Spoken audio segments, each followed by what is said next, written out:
रजा foundation और India international centre के संयुक्त तत्वावधान में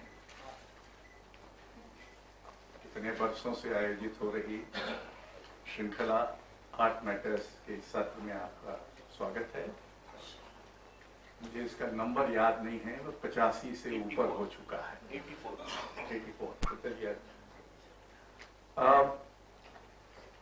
आमतौर पर आर्ट मैटर्स में पुस्तकों पर चर्चा कम हुई है, मुद्दों पर, विषयों पर इत्यादि होती रही है। पर ये वर्ष कुमार गंधर्व जन्मशती का वर्ष है। 8 अप्रैल से कुमार जी का 100वां वर्ष शुरू हुआ। इसकी तैयारी में हमने भी कुछ भूमिका निभाई और रजा फाउंडेशन ने आग्रह किया कवि कथाकार पुराने मित्र सहकर्मी ध्रुव शुक्ल से, समय बहुत कम है पर अगर वो राजी हों तो कुमार गंधर्व की एक जीवनी हिंदी में लिख दें। जीवनियां हिंदी में इन दिनों हम बहुतों की लिखवा रहे हैं और हमारा अनुभव उसमें खट्टा मीठा दोनों तरह का है। ऐसा भी है कि लोगों ने पैसा तो ले लिया और लिखी नहीं, और ऐसा भी है कि लिखी तो एक अपना संस्मरण, अच्छा शब्द अभी खालिद जावेद ने इस्तेमाल किया था, नरगिसियत, यानी एक तरह की नरगिसियत का इजहार उसमें हो गया। पर ये जीवनी सौभाग्य से उससे अलग है। तो ये जीवनी रजा फाउंडेशन की एक फेलोशिप, रजा फेलोशिप के अंतर्गत ध्रुव शुक्ल ने लिखी और रजा पुस्तक माला के अंतर्गत ये प्रकाशित हुई। इसका लोकार्पण तो 8 अप्रैल, इसी 8 अप्रैल को जब कुमार जी का जन्मदिन था, NCAPA बंबई में हुआ, जो 2 दिन का वहां एक बड़ा समारोह कालजयी नाम से आयोजित हुआ। इस पर एक चर्चा भोपाल में हो चुकी है और ये तीसरी है। जीवनियां, विशेषकर संगीतकारों या कलाकारों की जीवनियां कई तरह की कठिनाइयां भी पैदा करती हैं। एक कठिनाई तो ये है कि उसकी कला, असल में उसका असली जीवन तो उसकी कला है, लेकिन उससे इतर उसका भौतिक जीवन है। और अक्सर लोगों को उत्सुकता होती है जानने की कि वो व्यक्ति क्या था, कैसे था, क्या सब्जी खाता था, सुबह उठ के घूमने जाता था कि नहीं जाता था, रात को काम करता था कि दिन में सोता था, वगैरह वगैरह। परिवार कैसा था, पत्नी से संबंध कैसे थे, प्रेमिकाएं थी तो कितनी थी या नहीं थी, तो प्रेमहीन जीवन कैसे बिताया, इत्यादि इत्यादि। तो ये सब, और फिर दूसरों ने उनके बारे में क्या लिखा है, कलाकारों के बारे में, साहित्यकारों के बारे में बहुत सारा जो बहुत सारी राय बनती है वो दूसरों के लिखे से भी बनती है। तो वो क्या लिखा है उसको भी हिसाब में लेना चाहिए। और बहुत सारी अफवाहें होती हैं, बहुत सारे किंवदंतियां होती हैं। हमारे मित्र थे, वरिष्ठ थे, त्रिलोचन शास्त्री, उनके बारे में ये कहा जाता था कि उन्होंने कमरा भर लिखा है। अब उनकी मृत्यु के बाद एक अलमारी भर भी नहीं निकला। तो ये किंवदंती थी जिसका उन्होंने स्वयं कभी प्रत्याख्यान भी नहीं किया। वो कई लोग होते हैं जो अपने बारे में किंवदंतियां चल रही है, चल रहे तो क्या फर्क पड़ता। बहरहाल, तो ये जो जीवनी है इसकी कठिनाई एक ये है कि इतना बड़ा जीवन, इसमें संगीत का भी जीवन है भरा पूरा और भौतिक जीवन भी है, उसको एक जीवनी की कोटरी में कैसे, टोकरी में कैसे रख लिया जाए। तो ये कोशिश बहरहाल ध्रुव शुक्ल ने की है और उन्होंने बहुत सारी ऐसी सामग्री भी इसमें शामिल की है जो अन्यथा सार्वजनिक क्षेत्र में उपलब्ध नहीं थी। मसलन उनकी दूसरी पत्नी वसुंधरा कोमकली की मराठी में लिखी डायरियां, मसलन बहुत सारी ऐसी सामग्री जो कुमार गंधर्व प्रतिष्ठान में तो है, निजी तौर पर संग्रहित है, लेकिन सार्वजनिक रूप से जिसका पता नहीं था। तो ऐसी बहुत सारी बहुत सारा कुमार जी पर मराठी में लिखा गया और उसका बहुत सारा अनुवाद हम करवा रहे हैं। हमारी पत्रिका स्वर मुद्रा का एक बड़ा विशेषांक लगभग 700 पृष्ठों से अधिक का प्रकाशित होगा। हमारे मित्र पीयूष दैया उसका संपादन कर रहे हैं, जिसमें हिंदी में बहुत सारा अनुवाद होगा, खासकर मराठी से, और भी जगहों से है। रजा फाउंडेशन एक फिल्म भी कुमार गंधर्व पर बना रहा है, जो अमित दत्त, जो इन दिनों बहुत अग्रगामी फिल्म निर्देशक माने जाते हैं और जिन्होंने अंधे घोड़ों का दान वगैरह प्रसिद्ध फिल्में बनाई हैं, वो कुमार गंधर्व पर एक नए किस्म की फिल्म बना रहे हैं। वो भी जब बन जाएगी, नवंबर तक उम्मीद है कि बन जाएगी इस वर्ष में। उसमें एनिमेशन वगैरह का उपयोग है, मुझे ज़्यादा समझ नहीं है, लेकिन मैंने बिना समझे भी बहुत अच्छी फिल्मों को का समर्थन किया है। ऐसे बहुत सारे साहित्य का भी किया है जिसको मेरे समझ में नहीं आता। तो इस जीवनी में ये जो कई समय एक कलाकार के जीवन में होते हैं, अपना समय, ऐतिहासिक समय, स्मृत समय, याद आता समय, भुला दिया गया समय, इत्यादि इत्यादि, उस सब को एकत्र करने की कोशिश की है। मैं ज्यादा उसके बारे में आपसे नहीं कहूँगा, सिवाय इसके कि बहुत बड़ी जीवनी नहीं है संख्या के मान से। 116 पृष्ठों में नहीं, 200 लगभग 200 पृष्ठों की है, तो जिनमें से आप में से जिनने इसे न पढ़ा हो और पढ़ने से थोड़ा थोड़ा अरुचि या उम्र या ऊब, या जिनका मन आजकल देखने में ही लगता हो, झूठ को, घृणा को इत्यादि इत्यादि जो फैलाई जा रही हैं, उनको भी मैं सलाह दूंगा कि आपके मानसिक और नैतिक स्वास्थ्य के लिए अच्छा होगा अगर आप इस जीवनी को पढ़ें। अगर आपका अपने नैतिक स्वास्थ्य के प्रति कोई लगाव बचा है, ज्यादातर के बारे में तो संदेह होता है कि उनका कोई लगाव ऐसा संभवतः नहीं बचा होगा।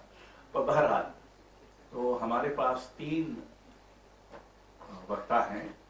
एक तो जीवनीकार हैं ध्रुव शुक्ल, आइए, वो भोपाल में रहते हैं और वर्षों तक हमारे सहकर्मी भी रहे हैं।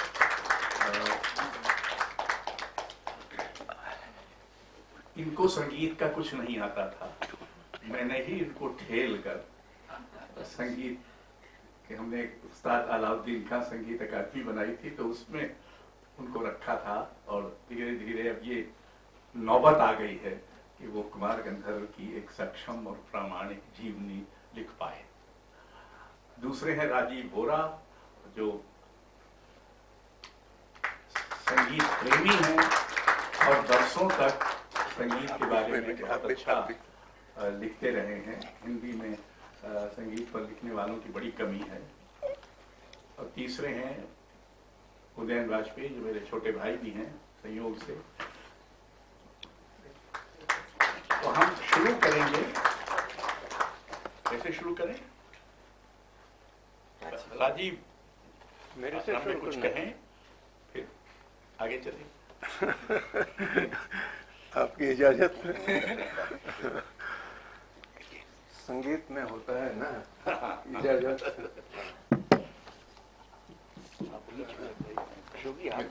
मुरब्बियों, ये मेरे लिए बहुत ही अनमना सा अनुभव है और ये प्रस्ताव मेरे पास कोई नहीं आया था। मुझे ये जो इसका फ्लायर है, पोस्टर, वो भेज दिया गया, तब मुझे पता चला। इतनी सहजता और इतना स्नेह अशोक जी का। तो मैं शुरुआत इसलिए सबसे पहले ये 4 मूर्तियों को प्रणाम करके करना चाहता हूँ। सबसे पहले तो रजा साहब, क्योंकि इनकी स्मृति में ये सब कुछ संभव हो रहा है और ये संभव करने वाले हैं अशोक जी। ये कितने समर्थ हैं हम सब जानते हैं। मैंने आज मेरे ख्याल से कला साहित्य की संपूर्ण समझ वाले कोई एक व्यक्ति अगर इस देश में हैं तो ये हैं। विचार की भी माने कुमार जी जिनकी वजह से ये हैं, और ध्रुव जी। ध्रुव जी की लिखी हुई ये बायोग्राफी मैंने पढ़ी। मैं क्या कहूँ, अशोक जी ने इतना सुंदर ढंग से कहा, इसमें भरपूर लालित्य है। साहित्यकार जिस कोटि के हैं, मेरे ख्याल से उनकी साहित्यिक प्रतिभा कुमार गांधर्व के प्रति स्नेह, प्रेम और भक्ति तीनों से सराबोर हो करके, मेरे ख्याल से जैसे गांधी जी ने हिंद स्वराज लिखते हुए लिखा ना कि मेरे पे भूत सवार हो गया था, तो मुझे लगा ये कि इनके ऊपर भूत सवार हो गया था जब इन्होंने ये बायोग्राफी लिखना शुरू किया। और मुझे अंदाज नहीं था, ध्रुव जी से मेरा परिचय बहुत पुराना है, लेकिन मुझे अंदाज नहीं था कि ये संगीत जानते हैं।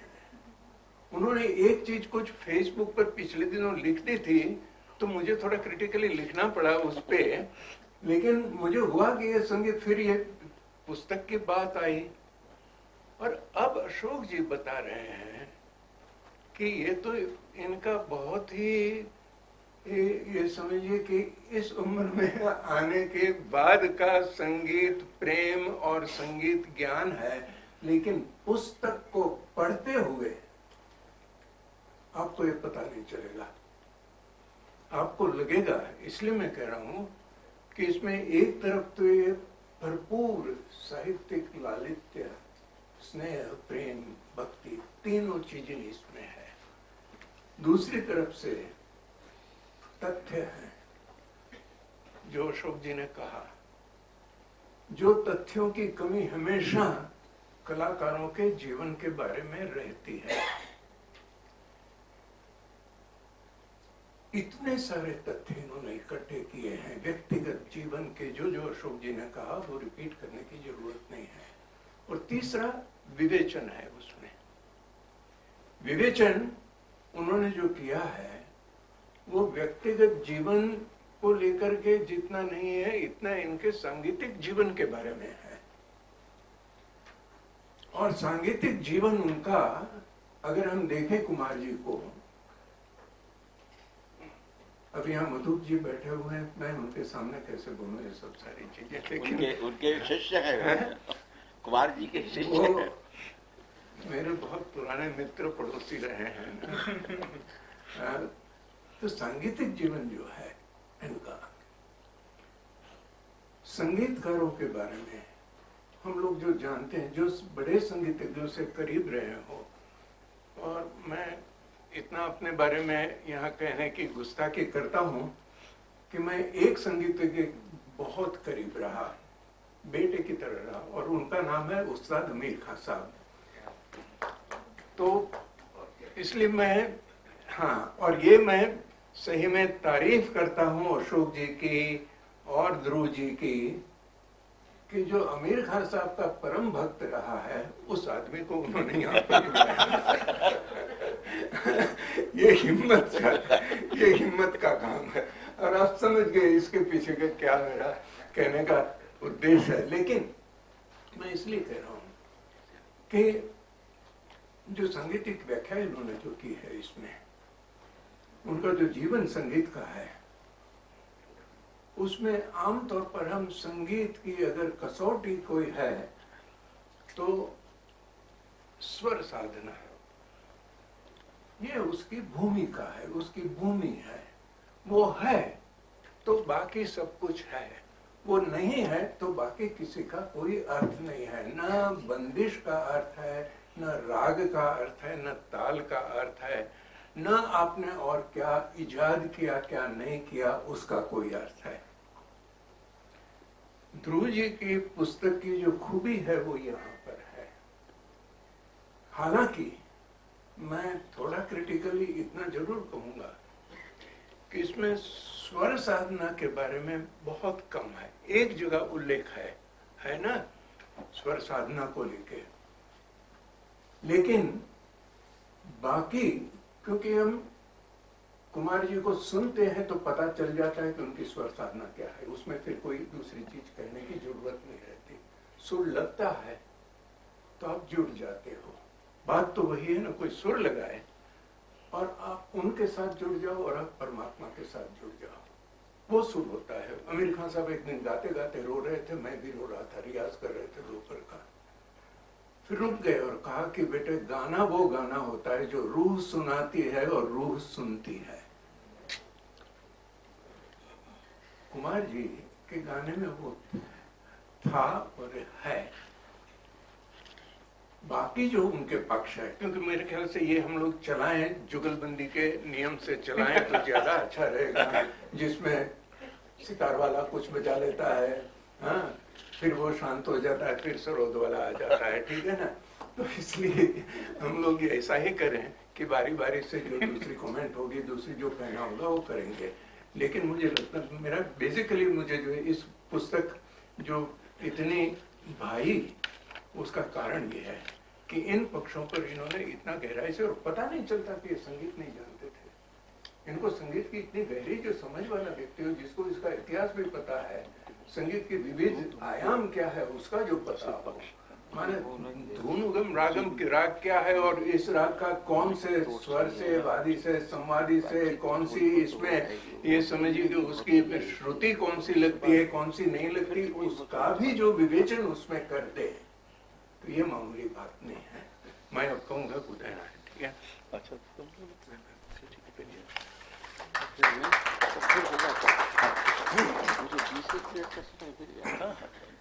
तो मैंने कुछ ऐसे तथ्य निकाले तो मैं बिल्कुल दूसरे पक्ष से मैं कुछ कहूँगा। एक तो कुमार जी को बहुत मैंने निकट से देखा जरूर, लेकिन कभी ऐसा संयोग नहीं हुआ कि उनसे बात कर सकूं। एक तो क्या हमारे घर में दो हिस्से होते थे, एक मनी कहते थे जिसके लिए हाई सर्कल, एक तो हाई सर्कल था और एक था लो सर्कल। तो हम लो सर्कल में थे, यानी यंग 17-18 साल के थे, मेडिकल कॉलेज में पढ़ते थे। तो कुमार जी हाई सर्कल में आते थे। एक बार संयोग हुआ कि कुमार जी के साथ और मैं आपको बताऊं, वैसे लेखकों कलाकारों से नहीं मिलने का अच्छा ही रहता है। मैं ऐसा कई बार, कुमार जी वैसे उसमें एक्सेप्शन है, लेकिन ज्यादातर से मिलके जिनकी कृतियों के हम बड़े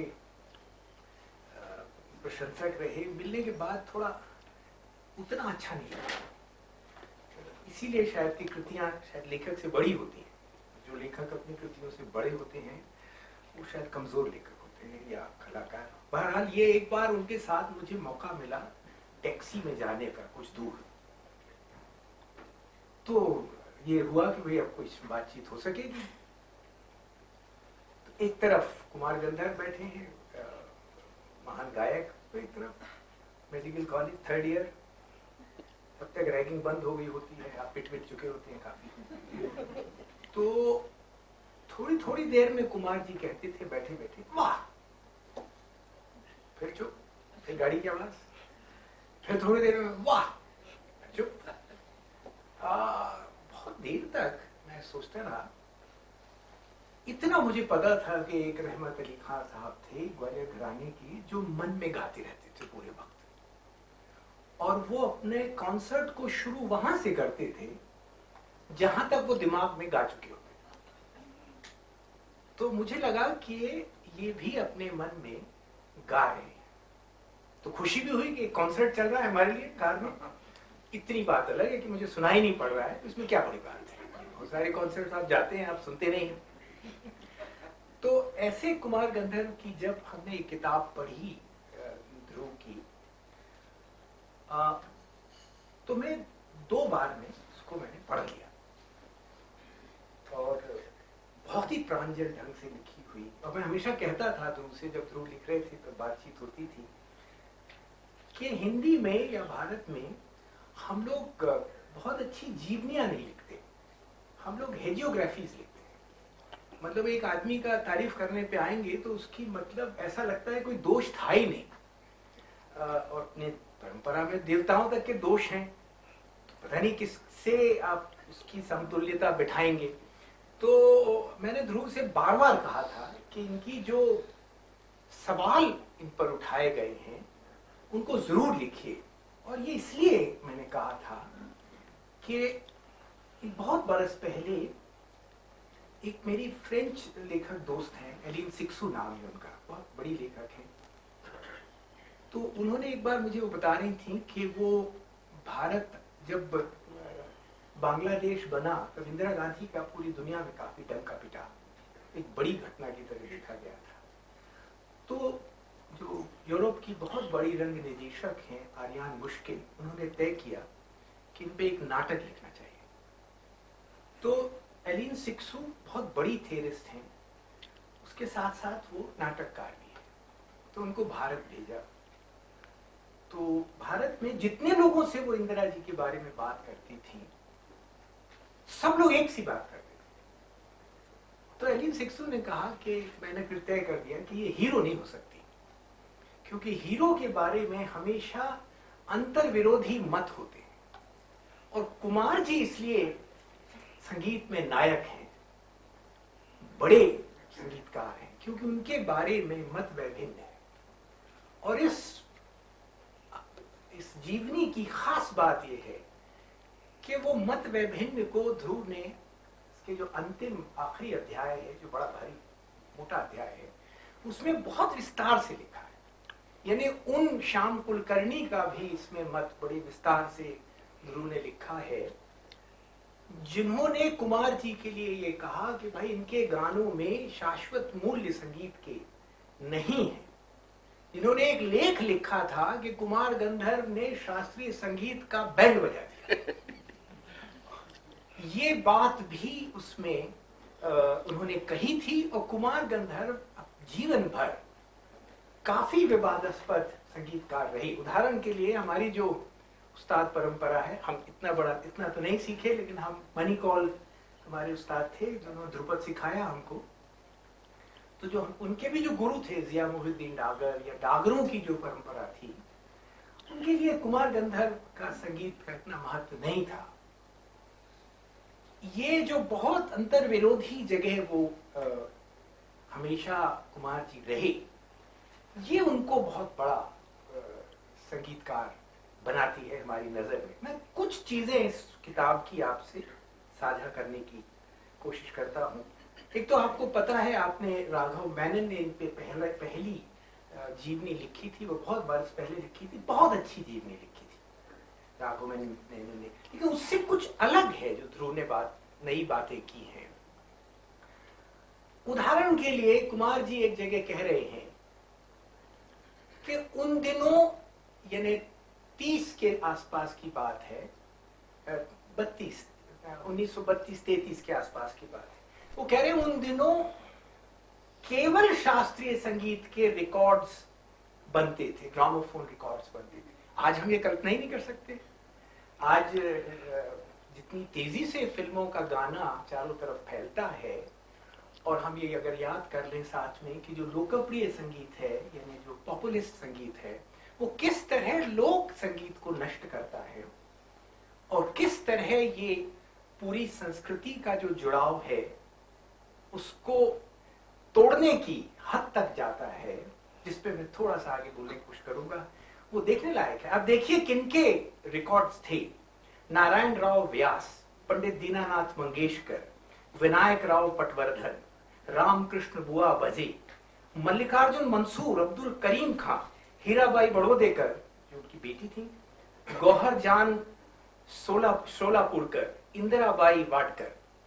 इस तरह के रिकॉर्ड्स, यानी एक तरह से रिकॉर्ड्स का के संदर्भ में, संगीत के रिकॉर्ड्स के संदर्भ में स्वर्ण युग जैसा होगा। लेकिन इसकी एक सीमा भी है, इससे जो कुमार जी के गायन की सीमा अगर कोई देखना चाहे तो मिलेगी। वो ये कि वो रिकॉर्ड्स उन्होंने बहुत सुने, बचपन में वो रिकॉर्ड की कॉपी जो की त्यों कर देते थे। दूसरा, ध्रुव ने, यहाँ उसकी संस्कृति की थोड़ी सी झलक संगीत की मिलती है इससे। दूसरा, उनके गांव में, कुमार जी के गांव में रिकॉर्ड्स वगैरह उपलब्ध नहीं होते थे, तो वो बेलगाम की एक जगह बेलहंगन जाते थे, जहां एक रेस्टोरेंट में जाते तो 7 साल का बच्चा था, जाते तो शीरा पूरी के लालच में थे और मैसूर पाक की लालच में थे, और वहां रिकॉर्ड्स बजते थे, उसको सुनते थे और उसको तुरंत के तुरंत दोहराने की इच्छा भी करते थे। उनके पिता उनको रोकते थे, और क्यों रोकते थे? क्योंकि उस छोटी उम्र में भी कुमार जी को, जैसा कुमार जी ने खुद लिखा है कि मुझे बचपन में भालू की तरह नांद कर खूब नचाया गया। ये उनके पिता के बारे में उतना नहीं है जितना उन दिनों की ऐसे घरों की गरीबी के बारे में। यानी वो इतनी मुश्किल से जीवन बीतता होगा उन दिनों कि एक बेटा कमाऊ पूत भले 7 साल का हो, उस पे पूरा का पूरा परिवार आके टिक गया। जाहिर है अपने 7 साल के बच्चे का जगह जगह एक कुमार गंधर्व पार्टी बनाई थी, जो जगह जगह कॉन्सर्ट्स करती थी, जिसमें 1000-1500 रुपए उनको मिलते थे। ये सब एक पिता अपने छोटे बच्चे को यूं ही नहीं ले जाता होगा। इसके भीतर एक बड़ा करुण तथ्य है उस कॉलोनियल भारत का, जो कि आज के भारत का भी हो ही सकता है, जो जगह जगह उनको ले जाया जा रहा है। तीसरा, अगर एक बात यह भी है कि रेस्टोरेंट का मालिक अगर उनसे कहता था कि आप गा के सुनाओ, लड़के थे 7 साल के लड़के से कोई भी कहेगा, तो उनके पिता रोक देते थे। इसका कारण यह रहा होगा कि सुनना है तो ऑडिटोरियम में सुनो। ये एक, क्योंकि वो उनके परफॉर्मेंस को वहां सुनाने का और उससे जो सम्मान भी, लेकिन साथ में धनार्जन भी साथ में होना उनके लिए जरूरी रहा होगा, घर चलाने के लिए जरूरी रहा होगा। कुमार जी को जब तपेदिक हुआ तो देवास में एक छोटी सी टेकरी पे एक मकान, जो ध्रुव ने लिखा है झोपड़ी नुमा मकान, लाल बंगला नाम था उसका। पहले रहा होगा लाल बंगला, वो टूटते टूटते केवल लाल बचा होगा, बंगला ना बाकी होगा। तो लाल बंगले में लाडली मोहन निगम ने लिखा है, जो ध्रुव ने कोट किया है, कि वो बगल से निकल रहे थे उसके, तो उनको एक बहुत ही मीठा स्वर सुनाई दिया, कोई गा रहा था। तो वो मुड़ गए और उनको सुनने गए, तो पता लगा कि एक बहुत सुंदर स्त्री गा रही है, पांव की तरफ बैठी है, और एक बहुत दुबला पतला आदमी एक बिस्तर पर लेटा हुआ है, जो बीच बीच में उनसे चिढ़ता भी रहता है कि नहीं नहीं ऐसे नहीं, ऐसे करो।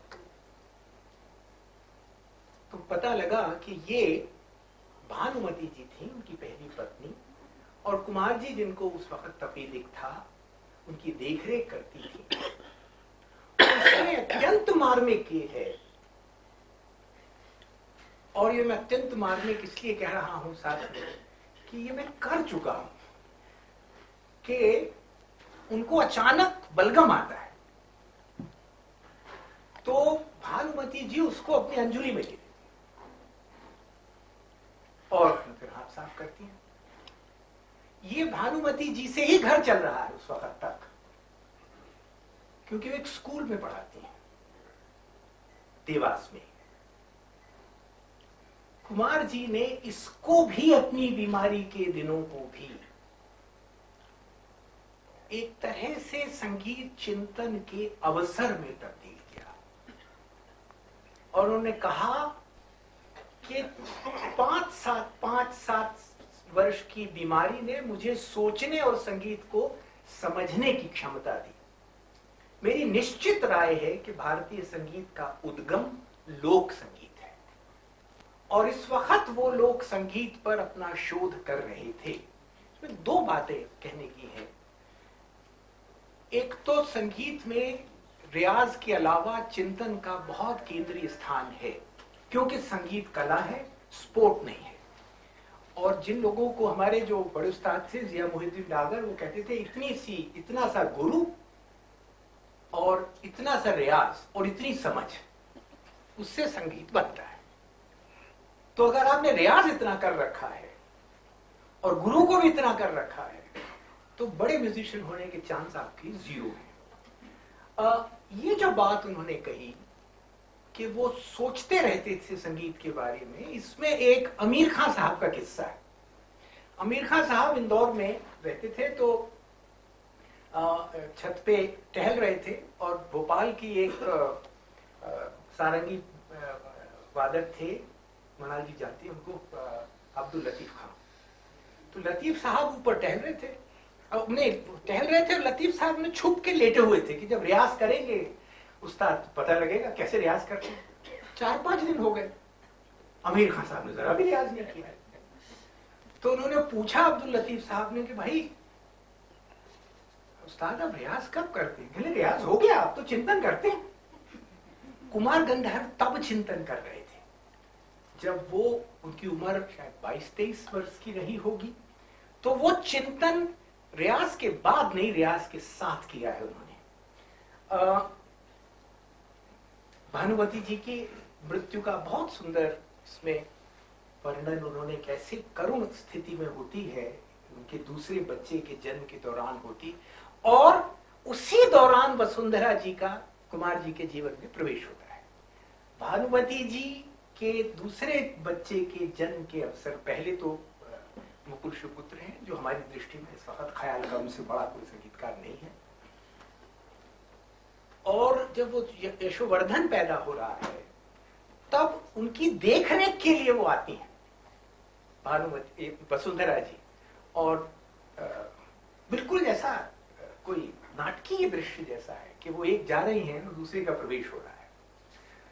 ये भी बहुत सुंदर इन्होंने लिखा है। फिर एक बहुत अच्छा तथ्य ये है कि बीमारी खत्म होने के बाद, और ये अपन बात कर रहे हैं 50s की, तो तपेदिक ट्यूबरकुलोसिस बहुत मुश्किल बीमारी थी उन दिनों। मैं डॉक्टर होने के सबब से उसको ज्यादा जानता हूँ ये कि क्यों थी। दवाइयाँ बहुत सी नहीं थी उन दिनों। स्वस्थ होने पर जो उनकी पहली सभा हुई कुमार जी की, वो मांडू में हुई, रूपमती बाज बहादुर के स्थान पे पंडित नेहरू की उपस्थिति में हुई। और भानुमती जी की मृत्यु के बाद कुमार जी जब उनकी अस्थियां सिराने गए तो उन्होंने अपने मित्रों से कहा कि देखो पेड़ पे मोर आई हुई है, नया आम आ रहा है। और लौटते लौटते उन्होंने एक बंदिश बनाई। इस बंदिश से समझ में आता है कि इस आदमी का, जिसको हम वर्ल्ड व्यू कहते हैं, वो क्या रहा होगा। वो बंदिश है, फिर आई मोरा अमुआ पे, अजब गोलाई रंग लायो बनायो। ये गोलाई काल चक्र है, ये समूचे समय के चक्र में ये बहता रहेगा ऐसे, बार बार ये ऋतु आएगी, एक ऋतु के बाद दूसरी आएगी, इस बीच लोग विदा होते रहेंगे। यानी अपनी पत्नी को इस कॉस्मिक संदर्भ में देखने की, दुख की अवस्था में जो सामर्थ्य जिस कलाकार में हो सकती है, उसके छोटा होना वो चाहे भी तो ना हो सकता है।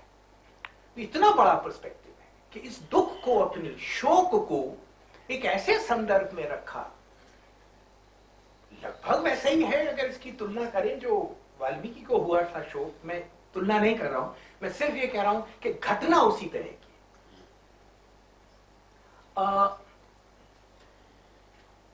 अब मैं बाद में कुछ कहूंगा, अब ध्रुव कुछ कहें। जुगलबंदी चालू के आपको नहीं।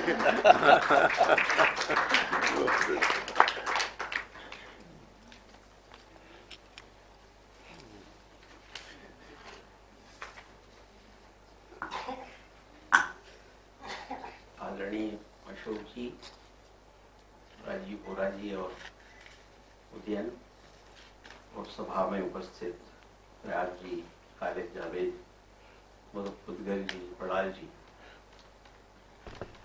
ये सच है कि मैं संगीतकार नहीं हूँ और संगीत के प्रति जो रुचि मेरी बढ़ी हो उसका एकमात्र कारण अशोक जी है।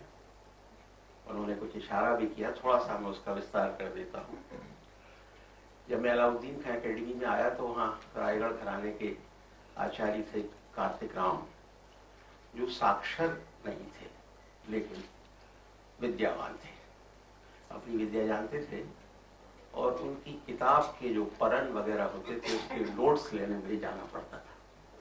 तो मैं घबरा गया। मैंने कहा कि वो सब आड़ी टेढ़ी लाइनें हो जाती हैं, किसी का लघु किसी गुरु में मिल जाता है, किसी का गुरु मात्रा कहीं टूट जाती है। तो अचानक मैंने देखा कि मेरा लड़का जो मैथ्स की कॉपी में गणित करता है वो मेरे काम आ सकती है।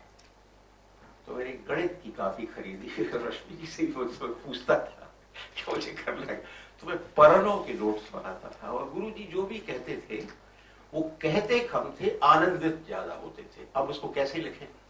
जैसे उनसे कुछ भी पूछेंगे वो चक्रधर महाराज का वाह क्या बात है, अब इसको हम क्या लिखें? तो ये लिखना होता था हमको। हर बार की वाह क्या बात है का एक हर बार अलग अर्थ होता था।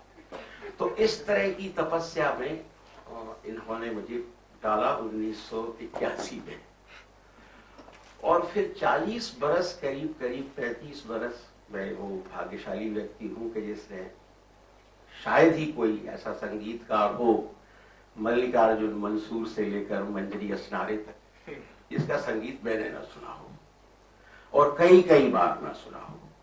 दूसरी बात है कि कुमार जी का संगीत मुझे इसलिए भा गया क्योंकि मैं लेखक था।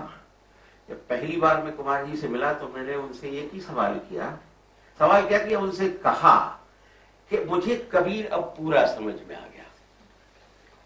तो कहने लगे कैसे? वो चूंकि अलाउद्दीन अकेडमी में सलाहकार मंडल में भी आते थे बैठकों में, ओम प्रकाश चौरसिया और हम लोग काम करते थे, तो उनसे बात करने के हमें अवसर थे।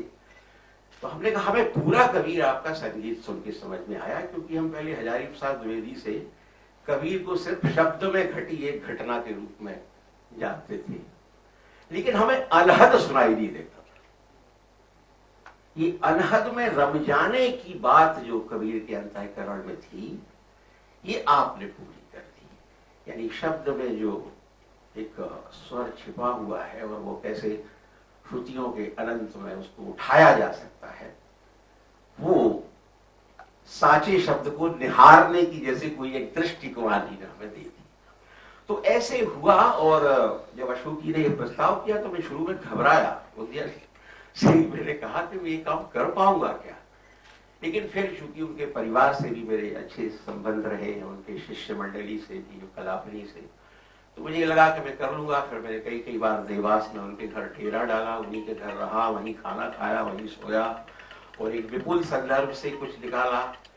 पहले की जो चर्चित बातें थी उनको भी लिया, और नई बातें जो मिली उनको पुनः। दूसरा इसमें एक अभी जो राजीव जी ने सवाल उठाया कि संगीत साधना के बारे में कुछ नहीं कहा है, कहा नहीं जा सकता। मेरी भूमिका का शीर्षक है जीवनी गा नहीं सकती। यानी मैंने इसमें उस प्रक्रिया को तो लिखने की भरपूर कोशिश की है, जब आप पढ़ेंगे कि वो कौन सी प्रक्रिया थी उनकी संगीत की, खुद समझने की और अपने शिष्यों को समझाने की, उस पर तो खूब लिखा है, लिखा जा सकता है। साधना क्या थी उसके इशारे पर हैं, क्योंकि जीवनी गा नहीं सकती, और संगीतकार की जीवनी का तो और मुश्किल है। आप जानते हैं कि एक पूरा राग कभी कोई संगीतकार जीवन में गाता ही नहीं है, उसके अंश कोई गाता है हमेशा। एक यमन को वो 1000 बार गाए तो वो यमन अधूरा ही होगा। कुमार जी जब भी निकलते थे सभा से तो उनकी अपने आप को आंकने की एक अद्भुत कसौटी थी। कोई आसपास के लोग पूछते थे कि कैसा रहा कुमार जी? 30% ठीक रहा है। कभी कहते थे आज 50% अच्छा रहा, आज थोड़ा गला मेरा खराब था तो मैंने आकार से ना गा के एकार से गा दिया। तो वो अपने आप को इस तरह से एकोमोडेट करते थे अपने गायन में, और आंकते थे अपने आप को हर बार। दूसरा, एक ही राग में जब कोई संगीतकार बार बार जन्म लेता है तो उसके कितने जन्मों की कथा लिखी जाए बताइए। ये बहुत बड़ी चुनौती थी। उसी मालकोस को वो कई बार गा रहे हैं, उसी यमन को गा रहे हैं, या उनके जो अपने बनाए हुए 12-13 राग हैं, सहेली तोड़ी, लगन गंधार, बिहड़ भैरव इत्यादि। तो वो मालवती उनका प्रसिद्ध राग है, मंगल दिन आज बना घर आयो। तो इन सब को बार बार वो गाते हैं, इनके अंश को ही गाते हैं। तो कई जन्म लेते हैं कुमार जी, तो कितने जन्मों की कथा में लिखता। इसीलिए सारी साधना तो इनकी लिखी नहीं जा सकती। कुछ बातें जो मैंने सार रूप में अपने ही लिखे से निकाली है, उसमें से कुछ आपको 15-20 मिनट में कहने की कोशिश करता हूं। वो कहते थे कि राग का मतलब सिर्फ सरगम की जोड़ बाकी नहीं हुआ करता। राग के लिए हर स्वर अपना रंग खुद लेके आता है। वैसे स्वर का पता तो हमें मिल जाता है, पर स्वर मिल जाने का मतलब स्वर का घर मिल जाना नहीं है, उसका स्वभाव भी मिलना चाहिए। कि आप स्वर जानते हैं, सिर्फ रियाज करते हैं लोग, स्वर जानते हैं, जान लेते हैं, स्वर का पता मिल जाता है, लेकिन ढूंढते फिरते हैं, उसके घर का पता नहीं मिलता। वो ये कहना चाहते हैं, और इसी अर्थ में वो घरानेदारियों पर प्रश्न उठाते थे।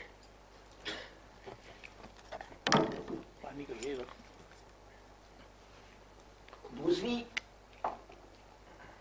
उनकी एक प्रतिज्ञा थी कि गायक को गाते हुए स्वर लय ताल को पीकर आनंद में मदमस्त होना चाहिए, मद में मस्त नहीं होना चाहिए। ये उन्होंने ब्रैकेट में बराबर लिखा है कि मस्त तो होना चाहिए, मद मस्त नहीं होना चाहिए।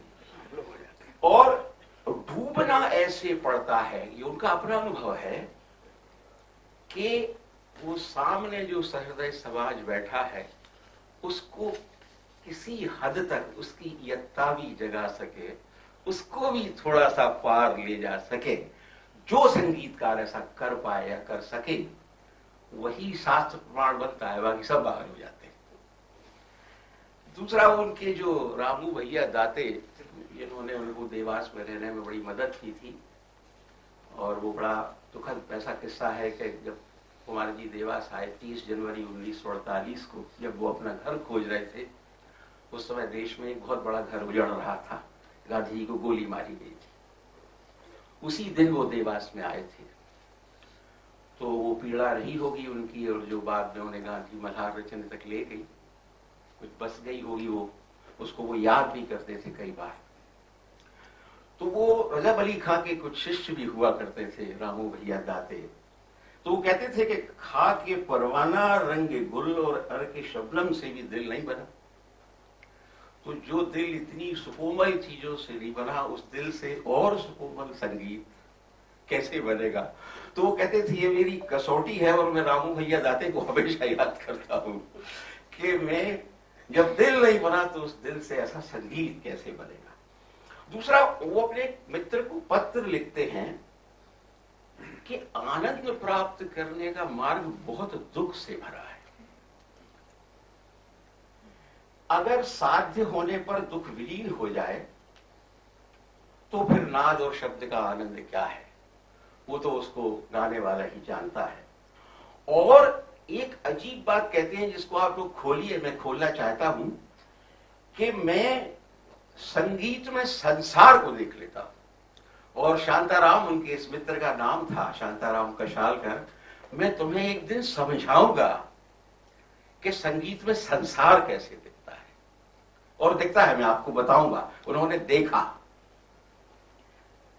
एक बात वो अशोक जी ने उसको कई बार याद दिलाया है अपने संपादकियों में, जो कुमार गंधर्व पर विशेषांक निकाला था, जिस पर बाद में कुमार गंधर्व एक किताब ही बनी आपके संपादन में, कि कुमार जी दृश्यों में, ध्वनियों में, लोगों में, घटनाओं में, मकानों में, वास्तु कला में, चित्रकला में, हर जगह संगीत खोजने के लिए उतावले रहते थे। और आप ही लोगों से बातचीत में उन्होंने कहा कि मैं तो रोज नए की तलाश में रहता हूं, क्योंकि जो मेरा संगीत है वो काल पर आधारित है, और गाया और गया। इसलिए संगीत का इतिहास जब तक गाया जा रहा है, गाना बंद, संगीत का इतिहास खत्म।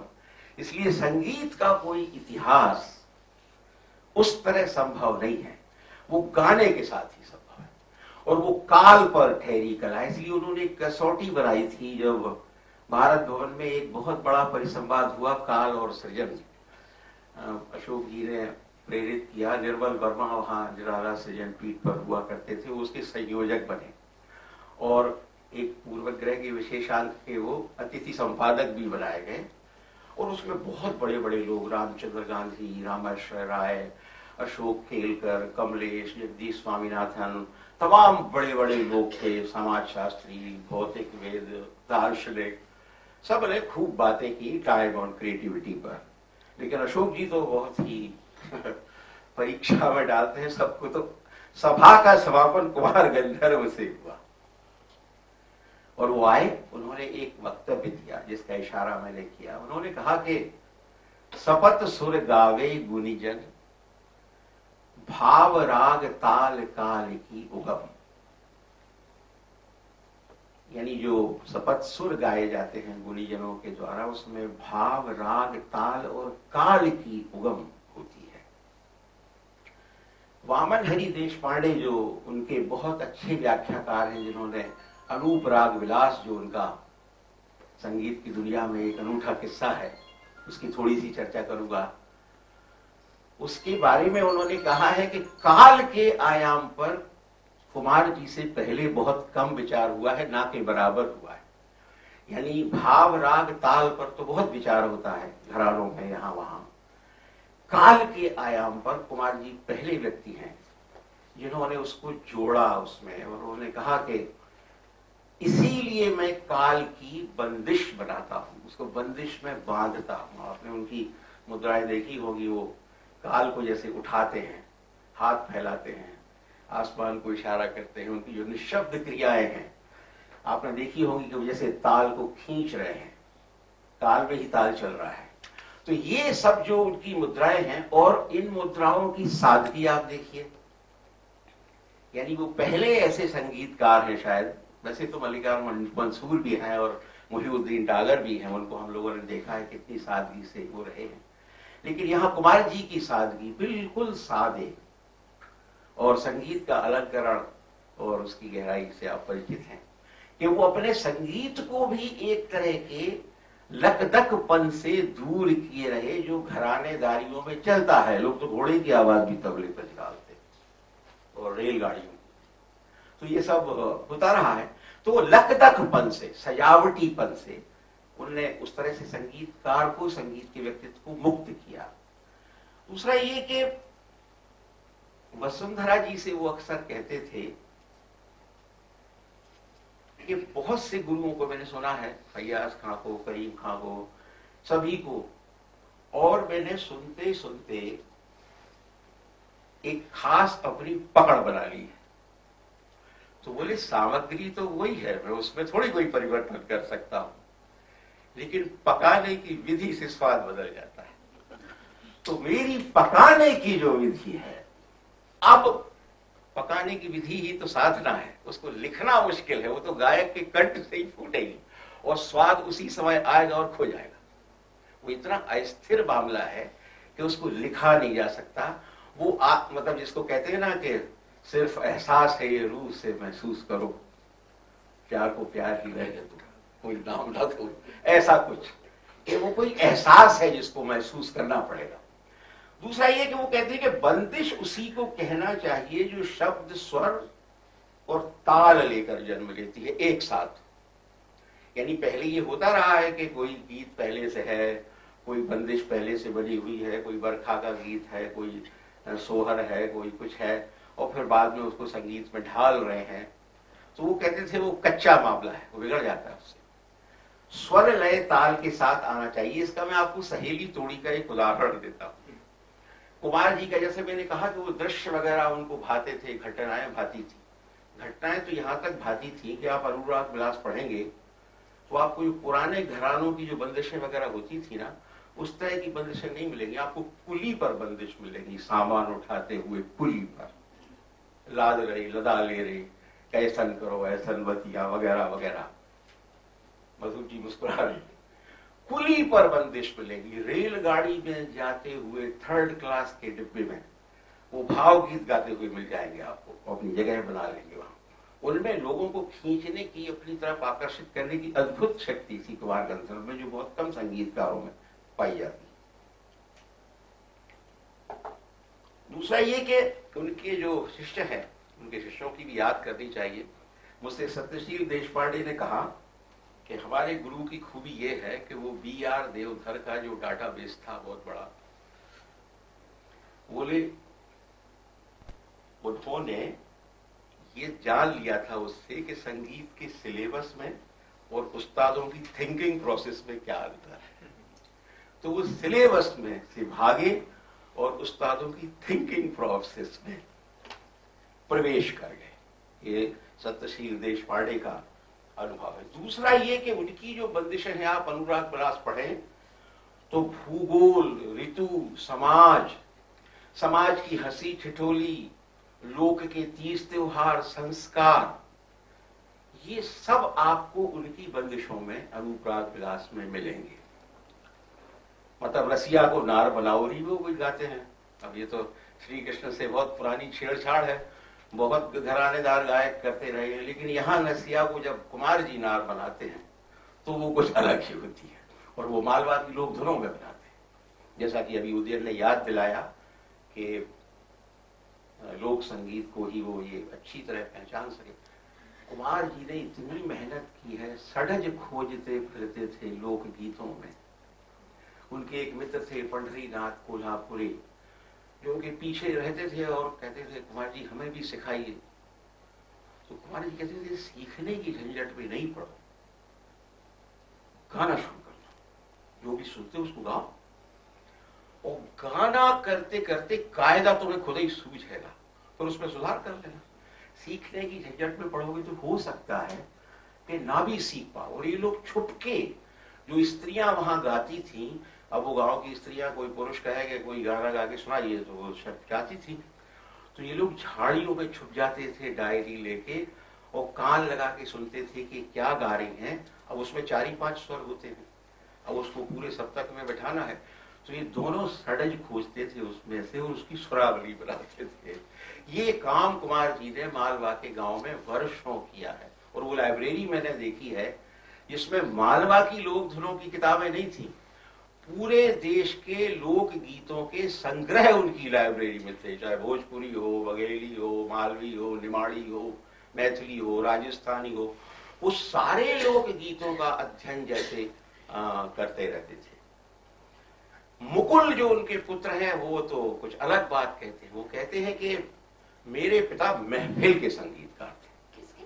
महफिल के, वो गाते गाते सिखाने वाले संगीतकार थे। यानी जैसे पहले महफिलें होती थी, कुमार जी जाते थे पूना वगैरह में, बसंतराव देशपांडे के यहाँ ठहरते थे, और महफिलों में वो इस तरह गाते थे कि संगीत विचार भी चलता था, क्योंकि जो सुनने वाले होते थे वो भी घर घर तानपुरे होते थे, कहीं भी महफिल जम जाती थी।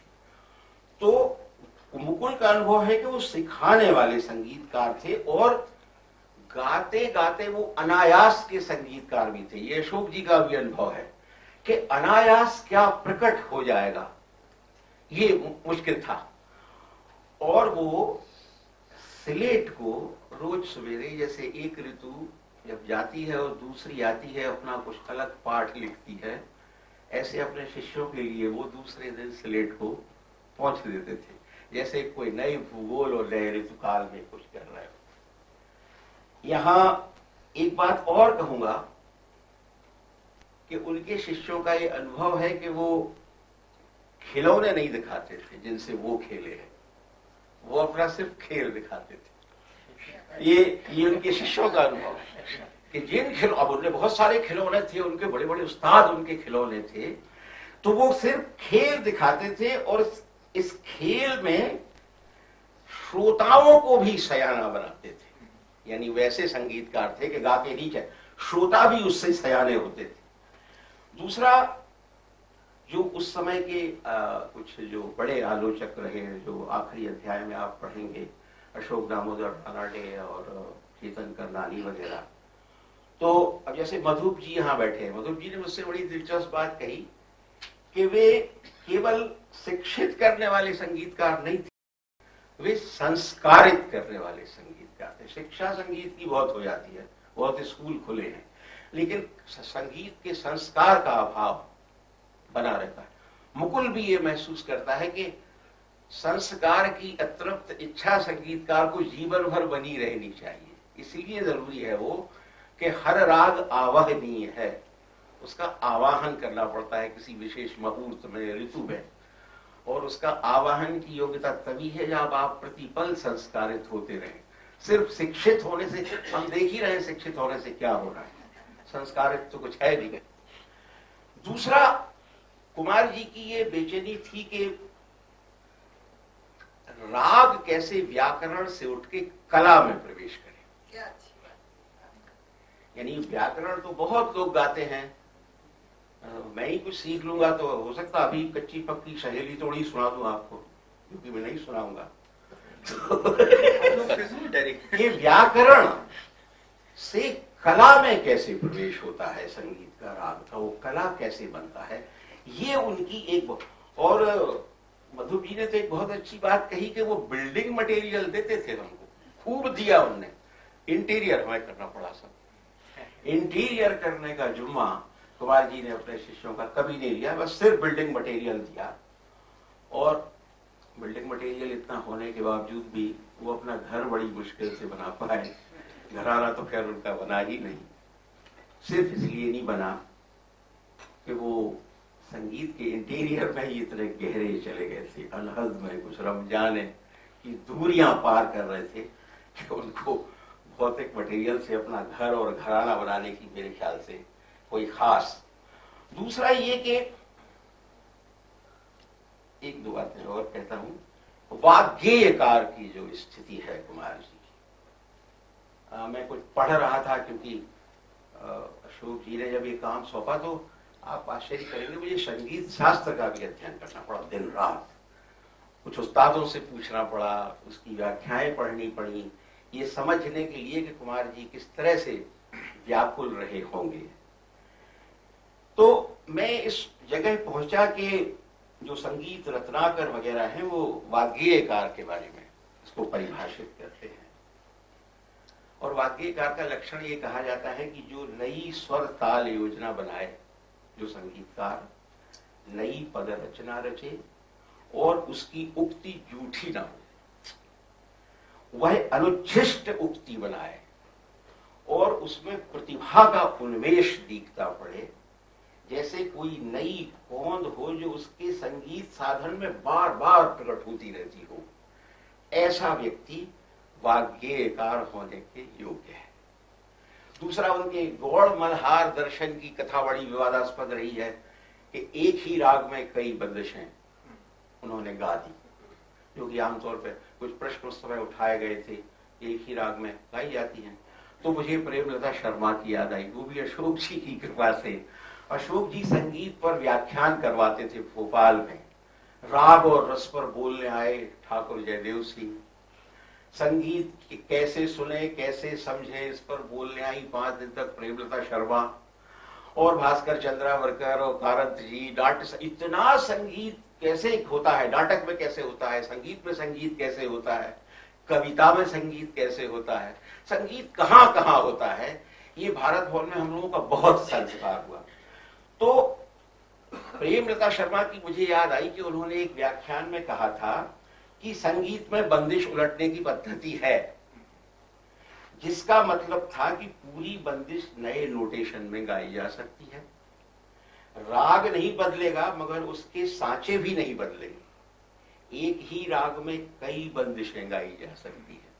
मतलब इसका प्रमाण शास्त्र से भी है। ऐसा नहीं है कि उन्होंने कोई मनमानी कर दी थी, क्योंकि कुमार गंधर्व को संगीत का उल्लंघन करता वगैरह भी माना जाता है कि वो वर्जित स्वर लगा देते हैं, जहां पंचम नहीं लगना चाहिए वहां पंचम घुस जाता है। वो श्यामराव कुलकर्णी जिनकी चर्चा की, वो अखबार वाले थे पूरा के, उन्होंने कहा लगता होगा किसी को संगीत में पंचमाल को उसमें पंचम अच्छा, वो तो वर्जित स्वर है वहां कैसे लगा देते हैं, लेकिन वो लगाते थे। अशोक जी से उन्होंने कहा भी था कि जब मैं गाता हूं तो वो खड़ा रहता है बाहर स्वर और वो कहता है भाई मुझे भी थोड़ा ले लो, तो क्या आ जाए। ये अशोक जी ने कहीं अपने संस्मरण में लिखा है। एक दो बातें और जो उनके बारे में चलती नहीं, मेरे नोट्स तो बहुत ही बोर हो जाएंगे। आधुनिक विमर्शवादी जो रहे हैं, कुमार गंधर्व को वो रोमांटिसिज्म से भी जोड़ते रहे, वो उन्हें भाववादी कहते रहे। पर कुमार जी के जो मित्र जो और वामन हरि देशपांडे, जिन्होंने अनुप्राग विलास की भूमिका लिखी और एक पुनर्विचार भूमिका भी लिखी है, वो कहते हैं कि अगर गौर से देखें तो अब्दुल करीम खां पहले भाववादी थे संगीत में। भाववाद उनके संगीत में बहुत मिलता है, वो उसके प्रणेता माने जा सकते हैं। पर कुमार गंधर्व का मार्ग वो नहीं है, उनको पूरा भाववादी आप नहीं कह सकते। उन्होंने भाव दर्शन के लिए पुरानी ख्याल गायकी की रीति और अनुशासन को छोड़कर संगीत के लोक क्षेत्रों में प्रवेश किया। वो जिसको धुन उगम राग कहते हैं कि लोक संगीत से आएगा संगीत, धुन पहले है राग बाद में है, इसलिए धुन को खोजो, धुन से राग आएगा। और जब उन्होंने मालवा का संगीत पेश किया तो वो कह रहे थे, उस समय पुरुषोत्तम लक्ष्मण देशपांडे वगैरह पूछ रहे थे कि ये तुमने क्या गायकी गा दी, इसका तो शास्त्रीय संगीत से कुछ ऐसा तालमेल सा नहीं बैठ रहा है, हम लोगों की जो सुनने की कान की आदत है। तो उन्होंने कहा नहीं, ये जो चौखटे अब तक बने आए हैं गाने के, मैंने उन चौखटों से इसको बाहर निकाला है। और कुमार जी कहते हैं कि मैं इसको स्वयंभू उद्भूत गायकी कहता हूं, ये बिल्कुल अलग गायकी है, ये राग के बने बनाए चौखटों में नहीं है। और अंत में ये कहूंगा कि आज कोई कहे कि कुमार गंधर्व का दीक्षांत किस गुरु ने किया, तो मैं कहूंगा कुमार गंधर्व का दीक्षांत कभी हुआ ही नहीं। धन्यवाद। आप कुछ कहेंगे? एक दो सवाल कर ठीक है। किसी भी लेखन, चिंतन, पुस्तक की सही कसौटी अगर कोई है, मेरे हिसाब से ना, और आपके हिसाब से भी यही होगी कि वो कुछ गंभीर सवाल खड़ा कर दे। ठीक है ना? इसमें से कुछ सवाल खड़े होते हैं आपकी पुस्तक में से, और इसलिए मुझे बहुत ही पसंद आई है पुस्तक, मैं आपको बताऊं। और पुस्तक पसंद आने का मतलब है कुमार जी का जीवन चरित्र पसंद आया। जैसे मैं फिर उसी चीज पे आता हूँ, सुर पे, सुर की साधना पे, क्योंकि मैं खुद सुर की चोट खाया हुआ हूँ, और यहाँ सब है मेरे ख्याल से सुर की चोट खाए हुए हैं। क्योंकि एक जगह कुमार जी कहते हैं, बहुत सहज उल्लेख किया है, इसका ज्यादा विवरण, ज्यादा चिंतन इस पे नहीं है, कि भाव सुर में भरना होता है ना? आवाज की प्रकृति बदल करके, आवाज के रूप बदल करके। मेरे सामने ये सवाल खड़ा हुआ ये पढ़ करके, क्यों मैं कह रहा हूं कि जो स्वर है, सुर है, उसका एब्सोल्यूट रूप क्या है?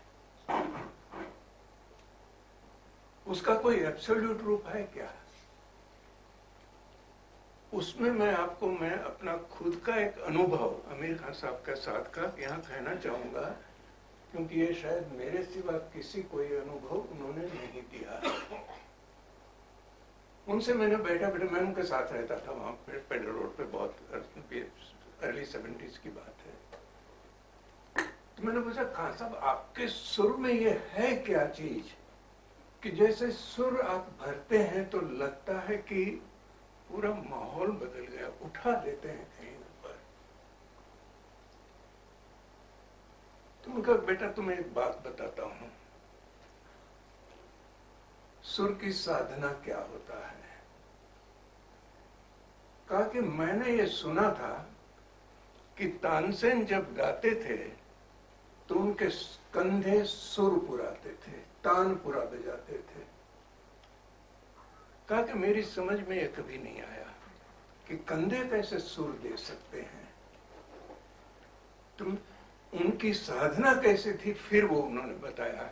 और ये सही बात है कि वो भी यही कहते थे कि रियाज 3 घंटे, बाकी चिंतन, और चिंतन राग के रूप के बारे में। तो फिर कहा कि मैंने सुर की साधना की है। कहा कि जैसे योगी लोग साधना करते हैं वो केवल सुर भरने की, कहा कि सालों साल ये करी। अचानक कहा कि एक दिन ऐसा लगा कि जैसे मेरे पीछे कोई तानपुरा बजा रहा है। और एकदम कहा कि मैं चौंक गया कि क्या हुआ, और ये मेरा अनुभव हुआ। फिर उन्होंने मुझे कहा कि तुम्हें मैं ये बताता हूं। कहा कि मेरी पीठ के पीछे बैठो। अपना कुर्ता उन्होंने पीठ से ऊपर उठाया, नाभि से ठीक पीछे की जगह पर मुझे कहा कि यहां पर उंगली रखो। मैंने उंगली रखी। वो बैठे थे शांत, मुंह बंद था उनका, कोई आवाज, कुछ भी नहीं। लेकिन मेरी उंगली इतनी थर्राने लगी, वाइब्रेशंस, कि पूछो मत। मैं चकित हो गया। मैंने कहा कि ये क्या हो रहा है? तब खान साहब ने कहा कि ये नाभि से सुर निकल रहा है।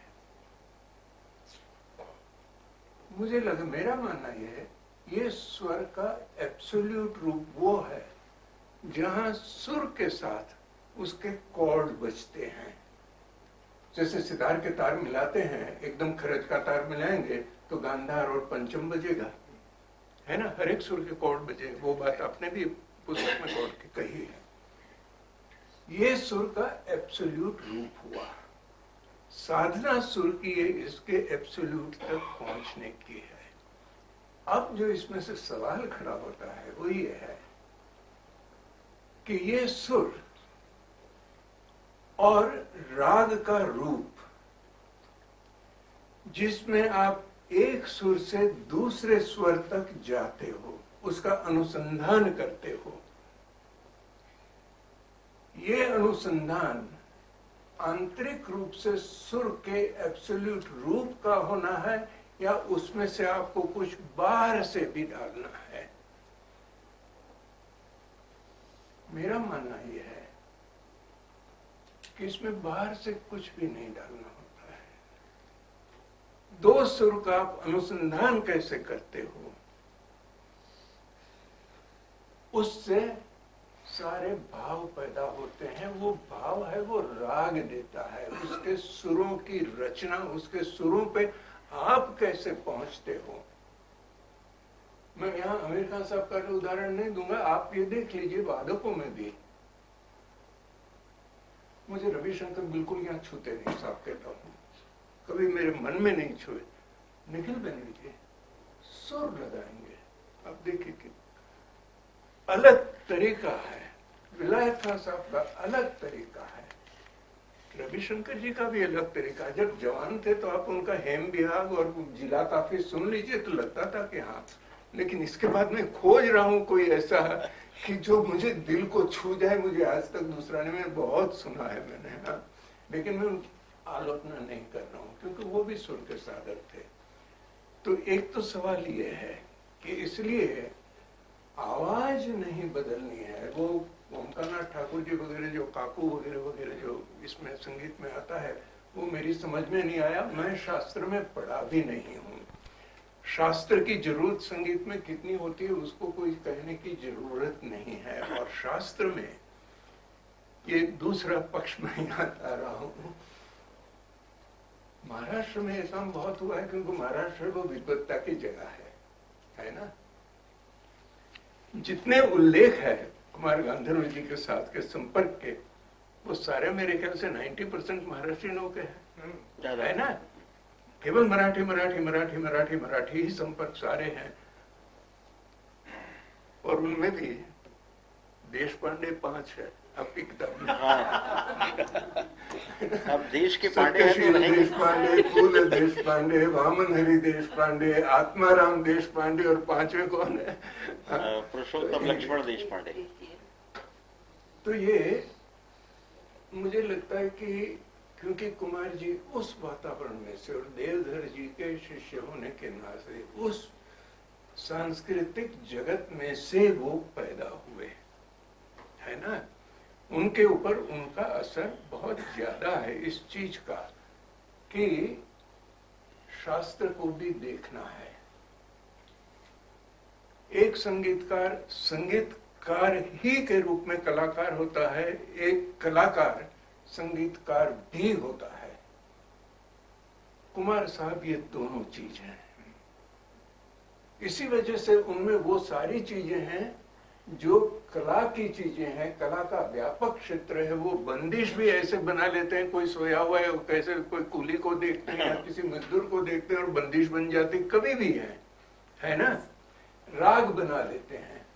अब राग बनाने में मेरा ये कहना है आपको कि वो सही बात है कि वो उनकी अपनी रचनाशीलता, उनकी कल्पनाशीलता, उनके अंदर का कलाकार इतना प्रखर था।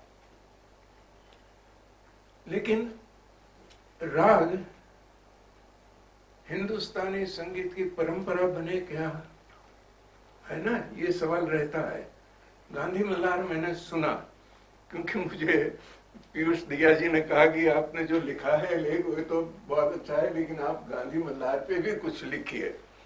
मैंने पहले भी सुना था, बाद में दो तीन चार बार सुना मैंने, मुझे समझ में नहीं आया। क्योंकि कुमार जी 10 मिनट तक आपको ये पता नहीं चलता कि ये कौन सा राग गा रहे हैं जब शुरू करते हैं ना। आमतौर पर दूसरे गायक शुरू करेंगे तो पहले कुछ सुर ऐसा लेके राग का एक रूप खड़ा कर देंगे, बाद में फिर एक एक सुर भरेंगे, है ना। तो गांधी राग मैंने सुनता गया मल्हार। फिर मुझे लगा कि गांधी जी में ग और ध ये है ना, गांधी जी का ग और गांधी का ध, इन्होंने ये दो का खेल किया है गांधी को लेके। और दरअसल में ये है, आप देखेंगे, है ना, दैवत से गांधार, गांधारों से दैवत, और फिर ऋषभ पे आते हैं, फिर पंचम पे जाते हैं, मध्यम पे जाते हैं। ये मैंने इनकी किताब प्राप्त हुई, इसके पहले ये आकलन मेरा किया था, लेकिन बाद में मैंने देखा कि किताब में एग्जैक्टली ये लिखा है कि इसमें गांधार और पंचम है कि नहीं। तो ये शास्त्रीयता, उसके अपने, जब शास्त्र पे बहुत कोई म्यूजिक संप्रदाय जो मराठियों में रहा है, और एक जमाने में इसका असर क्या हुआ, आपको किस्सा ही सुनाता हूँ, रसिक किस्सा है, अशोक जी को पता होगा, जो पुराने लोग हैं उनको पता होगा कि जब केसकर, हम तो पुराने नहीं हुए हैं ये बात सही है। ऐसा है ना कि हमारे बेटे लोग हमको कहते हैं कि आप पुराने हो गए। तो ये जब कोट अनकोट कहूँ, तो जब मराठी लोगी का वर्चस्व हो गया ऑल इंडिया रेडियो पे, केसकर साहब के जमाने में, रतन जंकर साहब, हाँ, व्याकरण गाने वालों में कोई श्रेष्ठ आदमी तो रतन जंकर, है ना, केवल व्याकरण गाते थे। तो ये जब आए तो उन्होंने क्या किया, किसी को पता होगा, उन्होंने, क्योंकि इसके पहले ऑडिशन नहीं होता था ऑल इंडिया रेडियो पे, बड़े संगीतकार सबको, बड़े गुलाम अली खान साहब, ये सब सारे आते थे, बुलाते थे, ओमकारनाथ ठाकुर वगैरह, अमीर खान साहब, ये सब सारे उस समय युवा अवस्था में थे। इन्होंने अपने कुछ लोगों को छोड़ करके बाकी सबके लिए ऑडिशन तय कर दिया, म्यूजिशियंस के लिए, आप ऑडिशन में बैठोगे, और ऑडिशन कौन लेंगे, रतन जंकर साहब लेंगे, व्याकरण पंडित। हाँ, इस पे क्या हुआ पता है किसी को? ये बहुत इतिहास को जानने लगे। इस पे सत्याग्रह हुआ, इस पे बम्बई रेडियो स्टेशन के गेट पर अमीर खान साहब, अली अकबर खान साहब, पंडित रविशंकर और क्या क्या कौन कौन लोग वहां खड़े हैं। इसकी तस्वीर कहीं से प्राप्त करिए, आपको, हाँ, आपको मिलेगी कहाँ, निखिल घोष के पास उसकी पूरी फाइल थी, मैं उनके साथ रहा, और नयन के पास वो होगा, वो पूरा फोटोग्राफ है, वो लोग सब सत्याग्रह करते खड़े हुए हैं। एनीवे, तो बात दरअसल में जो मैं कहना चाहता हूँ कि जो शास्त्र है वो संगीत है, और व्याकरण और स्वर, ये दोनों का रिश्ता है ना। तो इसलिए इसमें कुमार जी में इन चीजों का समन्वय,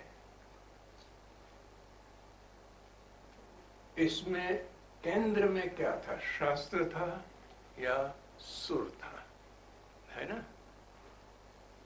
ये मैं सवाल इसलिए कर रहा हूं कि जो उनका एप्रिसिएशन इन वर्षों में हुआ है, इनमें ज्यादातर जो हम बात सुनते हैं, जिस चीज के लेके मुझे मलाल है, मैं कह रहा हूं, वो बात हम सुनते हैं कि उन्होंने प्रयोग कितने किए, लोक संगीत लाए, ये किया, घराने तोड़े, ये चीजें ज्यादा लिखी जाती है। उनके सुर की चोट क्या थी, है कि नहीं? और जब मैं ये पढ़ता हूं और ये सुनता हूं तो मेरे मन में एक शंका पैदा होती है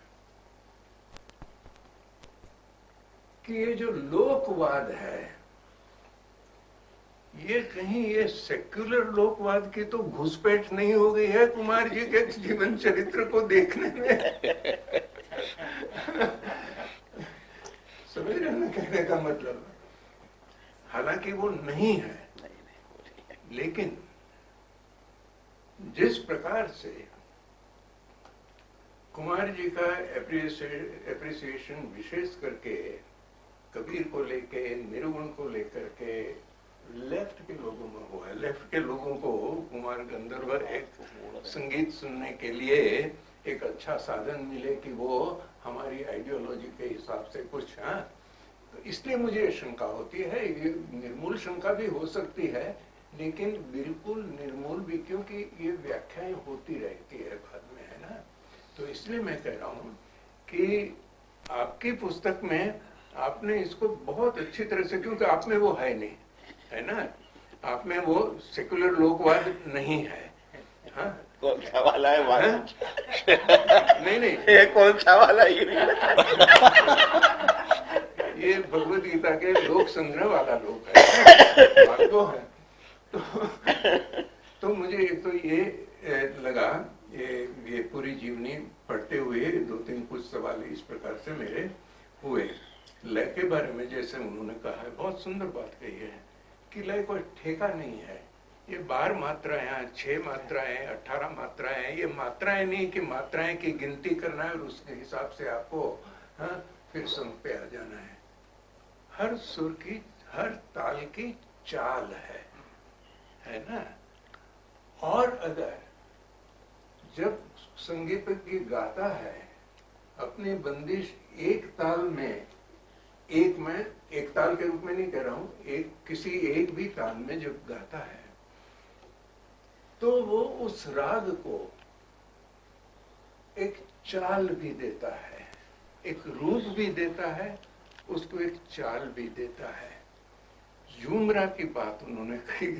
अब झूमरा के बारे में, आमिर खान साहब के बारे में कहा जाता है ना कि वो दिन करेंगे, बाद में जाकर के तबले वाला पान खा के आ जाएगा, तब जाकर के दूसरा था उसको करना होगा। तो झूमरा का वो रूप भी हमने देखा है ना? तो ये उन्होंने बहुत, और वो मैंने अनुभव किया है। ये और भी जो समर्थ संगीतज्ञ है, उनको सुनने में जब हम इन चीजों को ध्यान में रखेंगे तो उनका संगीत हमें एप्रिसिएट भी कर पाएंगे, उसको समझ भी पाएंगे। इनमें मधुप जी जैसे यहाँ सामने बैठे हुए हैं, तो इनके सामने मैं क्या बोलूँ, अशोक जी वगैरह हैं, हाँ, जो ज्यादा जानकार है। और भी आप लोगों में से बहुत जानकार हो, तो बोलने में कहीं भाई मेरा कोई गलती क्या कहूँ, लेकिन कोई ऐसी चीज कह दी हो जो अपने स्थान पे न हो तो मुझे आप क्षमा करिएगा। लेकिन कुल मिला के कुमार जी के व्यक्तित्व के इस व्याख्या के रूप में संगीत को कैसे देखा जाए, संगीतकार को कैसे देखा जाए, और भी जीवनियां हैं, लेकिन इस प्रकार की शायद जीवनियां नहीं है। मैं सही हूं कि नहीं अशोक जी? हाँ? ये संगीतज्ञों की जीवनियां बहुत कम ही लिखी गई है। आज तक आमिर खान साहब की जीवनी नहीं लिखी गई है, उस पर मंगलेश जी के बहुत अच्छे लेख है ना, लेकिन जीवनियां नहीं लिखी गई है इस रूप में। ये एक नया अध्याय इन्होंने, अशोक जी ने और ध्रुव जी ने शुरू किया है। ये सेलिब्रेट करने की बात है, क्योंकि एक बिल्कुल नई चीज दे दी। आइंदा अगर किसी को लिखना होगा तो एक रेफरेंस पॉइंट बनेगा कि किसी संगीतज्ञ को देखना हो, किसी कलाकार को भी देखना हो, तो हमें कैसे देखना है। आप सबको प्रणाम करता हूँ और मुझे भी ने मौका दिया। आइए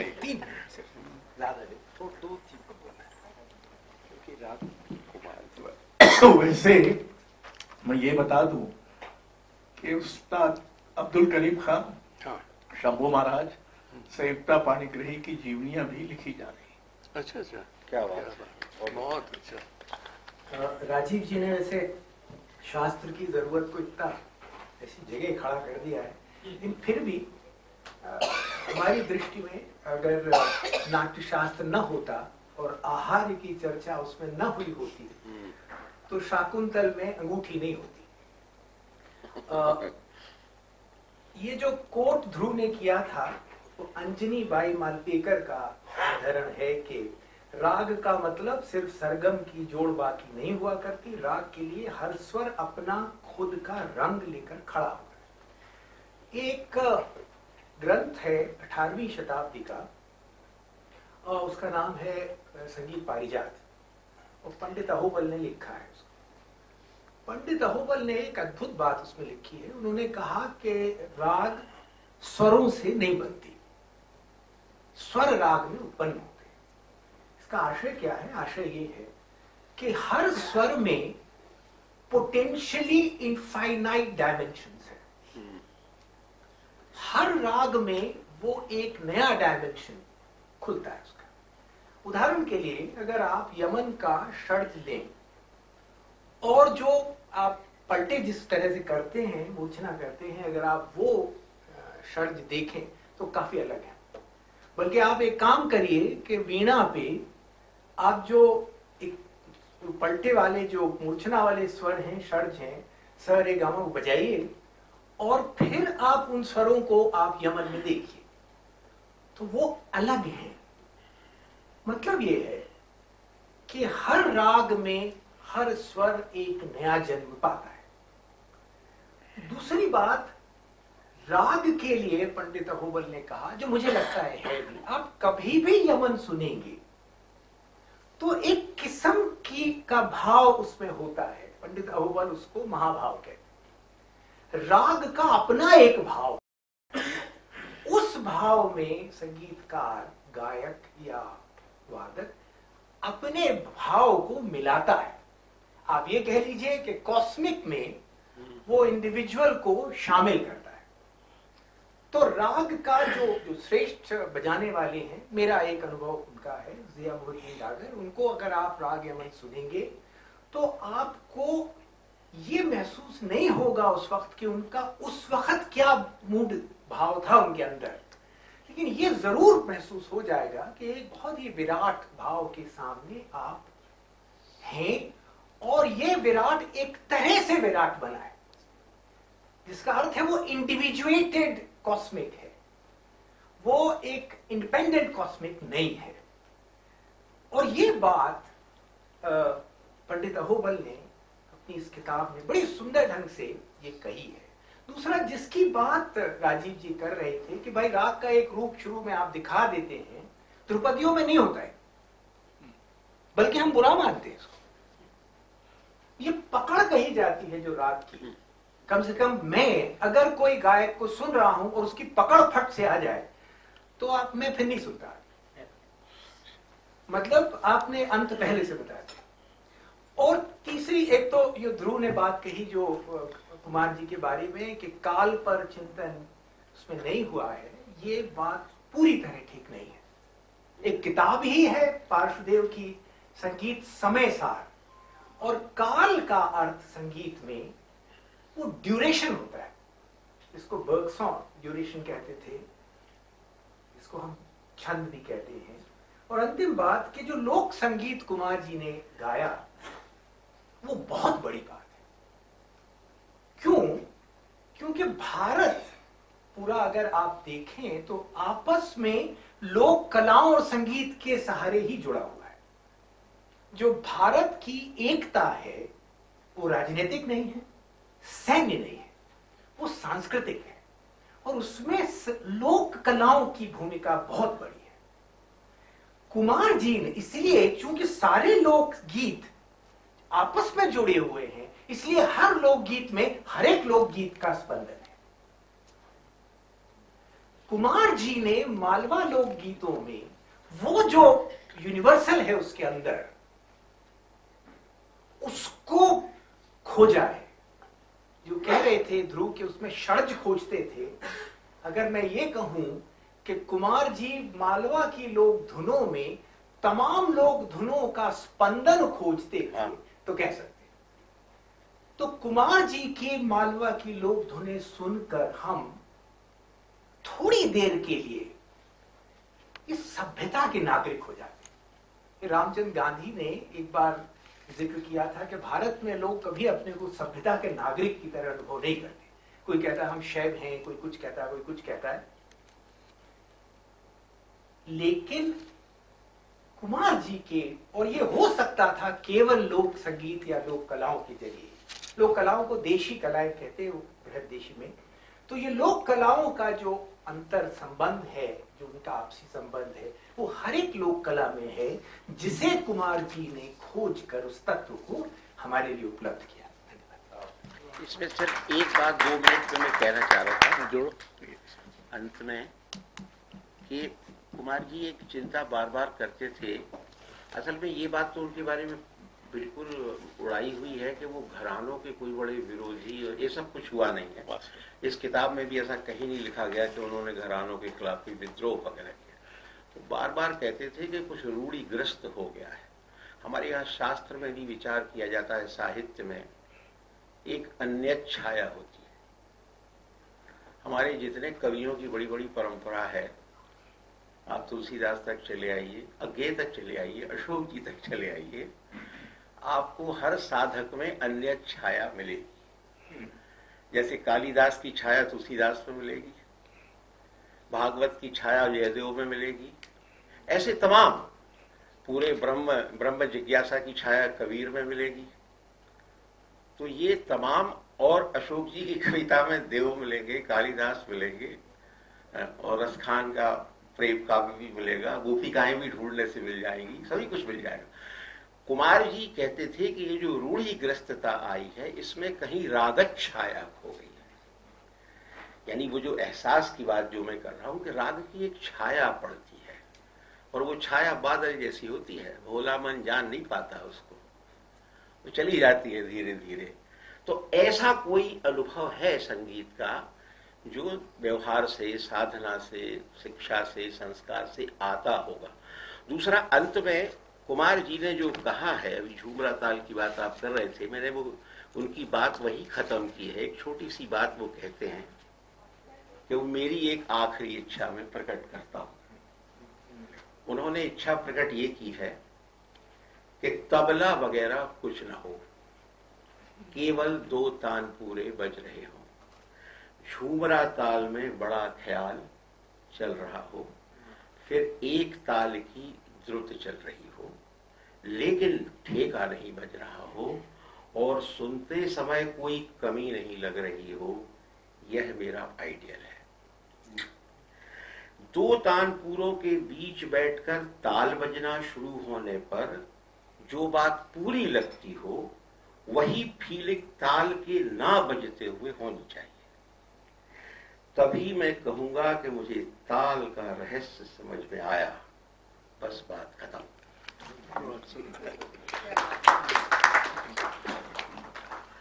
अब वैसे तो समय बहुत हो गया है, पर अगर संक्षेप में कोई प्रश्न करे या टिप्पणी करना चाहे, मंजरी जी आप। ये वो पर माइक आ रहा है आपको? हाँ, जी बहुत सुंदर किताब लिखी है, और इस पुस्तक की खूबसूरती ये है कि अभी तक जहाँ जहाँ भी जो भी लिखा गया है उनके बारे में, उन सबको अगर एक मुश्त कहीं देखना हो तो आप बस इस किताब को उठा लीजिए और सब देख सकते हैं। पर यहाँ हमने जो बोलना चाहा है, ध्रुव जी ने बहुत खूबसूरत जगह पे आके बात छोड़ दी है। मैं उससे आगे उस सेंटेंस पूरा कर देना चाहती हूँ उन लोग के लिए जिन्होंने पुस्तक नहीं पढ़ी। पंढरीनाथ कोल्हापुरे याद करते हैं, कुमार जी से सीखने सिखाने को झंझटी मानते थे। वे श्रुत पर ज्यादा जोर देते और कहते कि सीखने के झंझट में ज्यादा मत पड़ो। यहाँ तक इन्होंने बताया है, इसके आगे सुन लीजिए, मुझे बस वही पढ़ना है। एक दिन उन्होंने खट, पट और नट के बारे में समझाया। ये आप सबसे शेयर करने वाली बात है। कोई नटखट लड़का शरारत कर रहा है, ऐसा हम खट राग को समझेंगे। एक राग को पेश करते हुए दूसरे समान प्रकृति राग को चकमा देकर वाहवाही लूटते हुए महफिल को रंगना ही खट तोड़ी है, खट भैरव है। किसी प्रतिमा की तरह राग को संवारना ही नट भैरव है, नट केदार है। समान प्रकृति के रागों का पट बुनना, पट मंजरी, क्या बात, क्या बात। समान प्रकृति के रागों का पट बुनना, 3-4 रागों को एक ही बंदिश में सजाना, यह पट है। बहुत पट मंजरी, क्या बात है। इसमें नाद युक्त शब्दों को लगाकर जब गाते हैं तब वह पट मंजरी बन जाती है। ये एक छोटा सा उदाहरण है। आप सब ये किताब जरूर लें और जरूर पढ़ें। बेहद खूबसूरत किताब है। हार्दिक बधाई अशोक जी आपको लिखवा लेने के लिए और ध्रुव जी आपको लेकर आने के लिए। धन्यवाद।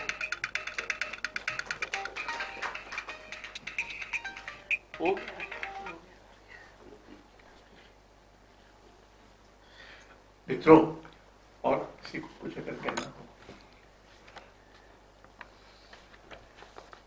तो चलिए। बहुत बहुत आभार।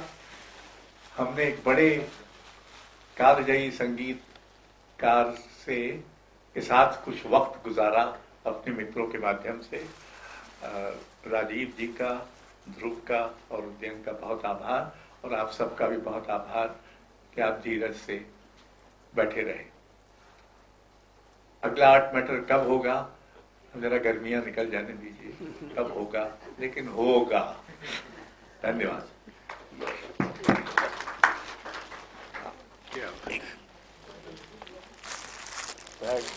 ग्रुप